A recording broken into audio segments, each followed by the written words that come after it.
अस्सलाम वालेकुम वीवर्स, मैं नाज शाह आपके साथ हूँ। आज मैं आपके साथ शेयर करूँगी कि हज़रत इब्राहीम अलैहिस्सलाम ने जब बुतों को तोड़ फोड़ डाला और उनकी कौम जब मेले से वापस आई तो उन्होंने हज़रत इब्राहीम अलैहिस्सलाम से पूछा कि बताओ कि हमारे बुतों के साथ ये बदसलूकी किसने की है, किसने इन्हें तोड़ा है। हज़रत इब्राहीम अलैहिस्सलाम ने फरमाया कि ये जो बड़ा बुत रह गया है ये सब इसने किया है। आपने कुल्हाड़ा उसके कंधे पर रख दिया था, उस बड़े बुत के कंधे पर, और कौम को इस बात पर बहुत गुस्सा आया और वो आग बगूला हो गई और ये फैसला किया कि इन्हें हज़रत इब्राहीम अलैहिस्सलाम को जला दिया जाए। चुनांचे कौम के इस फैसले के बाद हज़रत इब्राहीम अलैहिस्सलाम को कैद कर दिया गया और हत्तुल इम्कान तमाम जगहों से लकड़ियाँ जमा करना शुरू कर दी गई, यहाँ तक कि 40 रोज़ तक लकड़ियाँ जमा होती रहीं। इस दौरान एक बूढ़ी औरत जब बीमार हुई तो इसने मन्नत मानी कि जब मैं शिफायाब हो जाऊंगी तो इब्राहीम को जलाने के लिए मैं लकड़ियाँ दूंगी।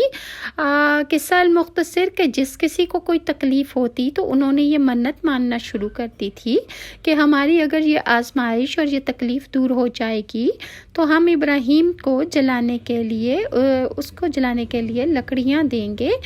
चुनांचे ये उन्होंने अपनी मन्नतों का सिलसिला शुरू कर दिया गया।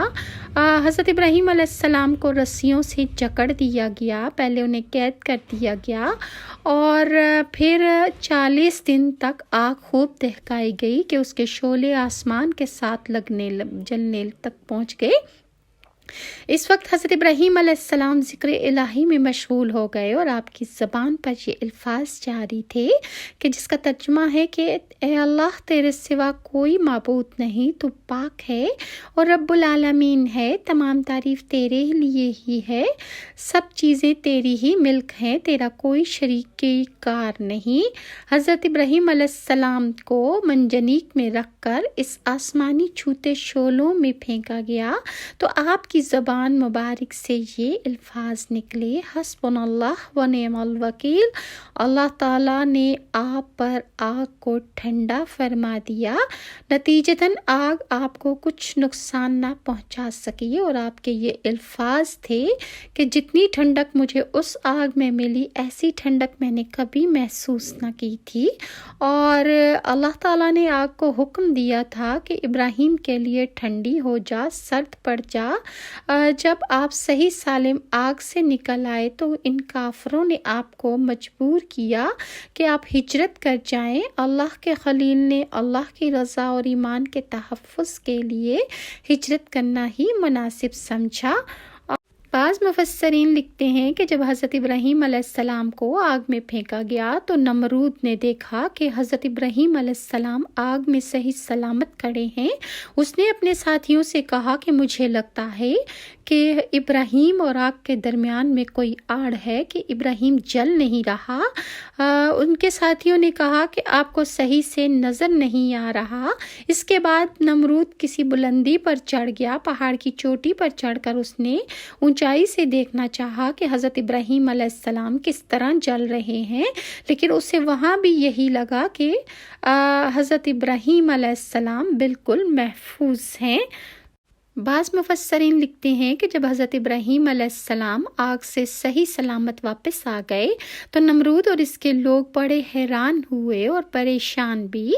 इस मौके पर नमरूद ने हज़रत इब्राहीम अलैहिस्सलाम से पूछा कि ए इब्राहीम, क्या तुमने अपने उस रब को देखा भी है कि वो कौन है और कहाँ रहता है जिसकी तुम इबादत करते हो? हज़रत इब्राहीम अलैहिस्सलाम ने कहा कि मेरा अल्लाह तो वो है जो ज़िंदा करता है और मारता है। सूरह अल बकरा की आयत नंबर 258 में है कि नमरूद बोला, ये क्या मुश्किल है, ये तो मैं भी कर सकता हूँ। और उसने अपने 2 खादिम बुलाए, उनमें से एक को उसने मार डाला और दूसरे को उसने आज़ाद कर दिया और बोला, देखो मैंने भी एक को ज़िंदगी दे दी और एक को मौत दे दी।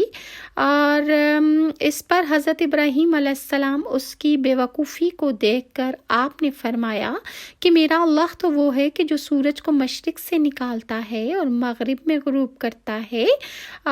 अगर तू अपने आप को खुदा समझता है तो सूरज को मगरिब से निकाल कर ले आ।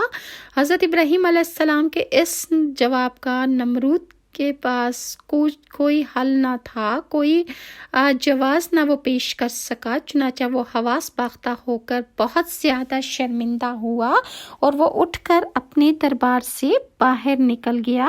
اللہ کی مہربانی سے آگ حضرت ابراہیم علیہ السلام پر گلزار بن گئی اور آپ سلامتی کے ساتھ باہر نکل آئے تھے، اور نمرود کو آپ نے جھوٹا کہہ کر خدائے وحدہ لا شریک کی توحید کا چرچا کر دیا تھا۔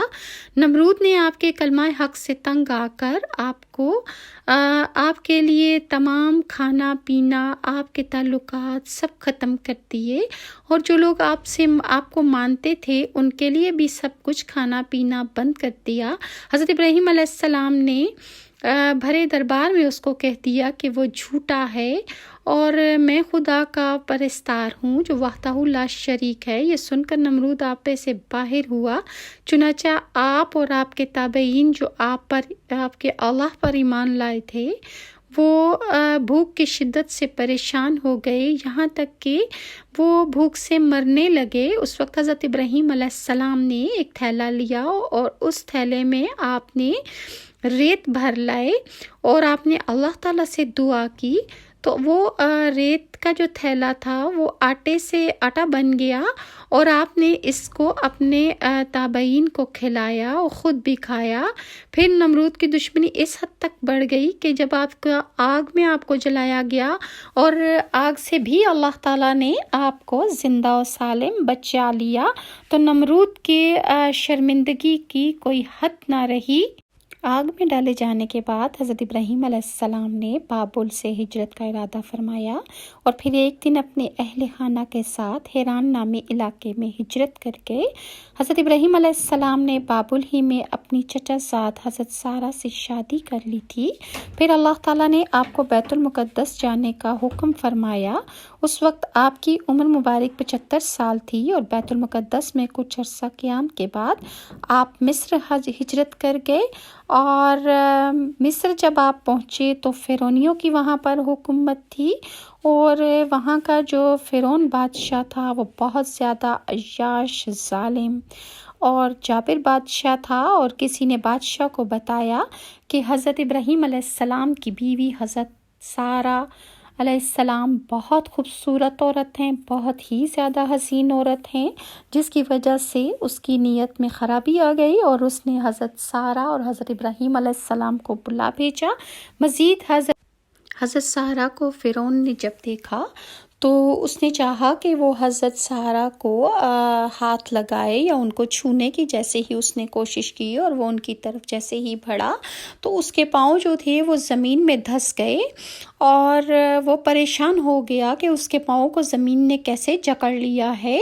وہ اس صورتحال سے پریشان ہو گیا، اور اس نے حضرت سارہ سے کہا کہ آپ اپنے اللہ سے دعا کیجئے کہ وہ مجھے اس مشکل سے نجات دے تو میں آپ کو آزاد کر دوں گا۔ حضرت سارہ نے جب یہ دیکھا کہ اس کے پاؤں زمین نے جکڑ لیے ہیں تو وہ آپ پریشان ہو گئی، اور آپ نے اپنے اللہ سے دعا کی کہ آج اگر یہ مردود مر گیا تو لوگ کہیں گے کہ سارہ کی وجہ سے یہ مر گیا ہے۔ مزید کیا ہوا فرعون کے ساتھ نیکسٹ ویڈیو میں شیئر کروں گی، اور اگر آپ کو میری یہ ویڈیوز اچھی لگتی ہیں تو کائنڈلی لائک اور سبسکرائب ضرور کیجیے۔ نیکسٹ ویڈیو تک کے لیے ناز کو اجازت دیجیے۔ اللہ حافظ۔